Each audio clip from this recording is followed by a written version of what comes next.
తెలంగాణలో కాంగ్రెస్ ఎమ్మెల్యే ఒక ఆయన మళ్ళీ రెచ్చగొట్టేటటువంటి ధోరణిలో మాట్లాడుతున్నది. కాంగ్రెస్ స్టాండా ఆయన స్టాండా తెలియదు కానీ చంద్రబాబు నాయుడు పనికిరానుడంట, పవన్ కళ్యాణ్ ఆడొక ఎదవంట.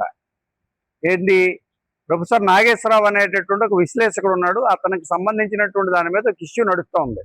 అతను విశ్లేషకుడు అవ్వచ్చు, మేధావి అవ్వచ్చు, మంచి మాటకారు అవ్వచ్చు, కానీ ఎవరిని అతను విమర్శిస్తాడు? ఎవరి వ్యక్తిత్వాన్ని హననం చేస్తాడు? ఎవరి గురించి తప్పులు అవాకులు చవాకులు మాట్లాడితే ఎందుకు ఊరుకుంటారు? దాని గురించి మాట్లాడాలి. నువ్వు విడిపోయిన తెలంగాణ గురించి మాట్లాడతావు, ఆంధ్రలో ఇక్కడ నుంచి బయట చంద్రబాబు నాయుడు గారు చేతగానాడు. చంద్రబాబు నాయుడు చేతగానాడు అయితే ఇవాళ హైదరాబాదే లేదు. ఆ మామూలుగా పాత ఓల్డ్ సిటీలోనే బతికేవారు మీరు. ఇవాళ హైటెక్ సిటీ కట్టాడు, దాని చుట్టుపక్కల అంతా బ్రహ్మాండంగా డెవలప్ అయింది.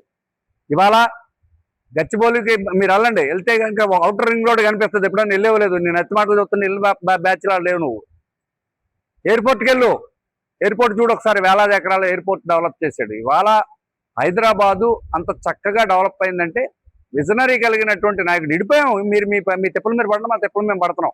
మిమ్మల్ని మేము అడుగుతున్నామా? మీరు వచ్చి మా దగ్గర బతుకుతారో లేదా మేము వచ్చి మీ దగ్గర బతుకుతాం? భవిష్యత్తు నిర్ణయిస్తుంది. ఇది ఇండియాది, నీ బాబుది నా బాబుది కాదు. ఇండియాలో మనం ఎక్కడన్నా బతకొచ్చు, ఎక్కడన్నా ఏదో వచ్చు. పని చేసుకోవడం అనేది మన యొక్క హక్కు. అమెరికాలో బతుకుతున్నాం, కెనడాలో బతుకుతున్నాం, ఎక్కడెక్కడికో వెళ్తున్నాం. అలాగే ఆ కంపెనీలు హైదరాబాద్లో ఉంటే హైదరాబాద్కి వస్తాయి. నీ బాబు ఏంటి కంపెనీలు?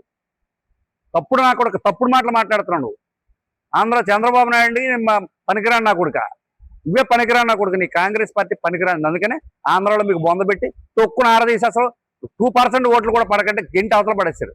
సిగ్గుండాలు మాట్లాడేటప్పుడు నోరు మూసుకొని జాగ్రత్తగా మాట్లాడడం నేర్చుకోండి. రెచ్చగొట్టేటటువంటి పనులు మీకు కానీ, మరి ఇండియాకి కానీ, హైదరాబాద్కి కానీ మంచిది కాదు. ఇవాళ హైదరాబాద్లో అంతమంది ఉన్నారు కాబట్టి, అంత ఆదాయం వస్తుంది కాబట్టి ఇవాళ కాంగ్రెస్ పార్టీ ఆడుతున్నటువంటి ఆటలు సాగుతూ ఉన్నాయి. దాన్ని గుర్తెట్టుకోండి. ముందు పవన్ కళ్యాణ్ని, చంద్రబాబు నాయుడిని తిట్టేంత దమ్ము, ధైర్యం ఈ ఇండియాలో ఎవరికి లేదు. వాళ్ళిద్దరూ విజనరీ కలిగిన నాయకులు. వాళ్ళు ఏం చెప్తే అది చేస్తారు, ఏది చేస్తారో అది చెప్తారు. వాళ్ళని చూసి నేర్చుకోండి. చంద్రబాబు నాయుడు అంటే సామాన్యమైనటువంటి ఇండియాలోనే కాదు వరల్డ్ వైడ్ పేరు నిక్కినటువంటి వ్యక్తి. ఆయన్ని తిట్టేంత స్థాయి ఉందా నీకు?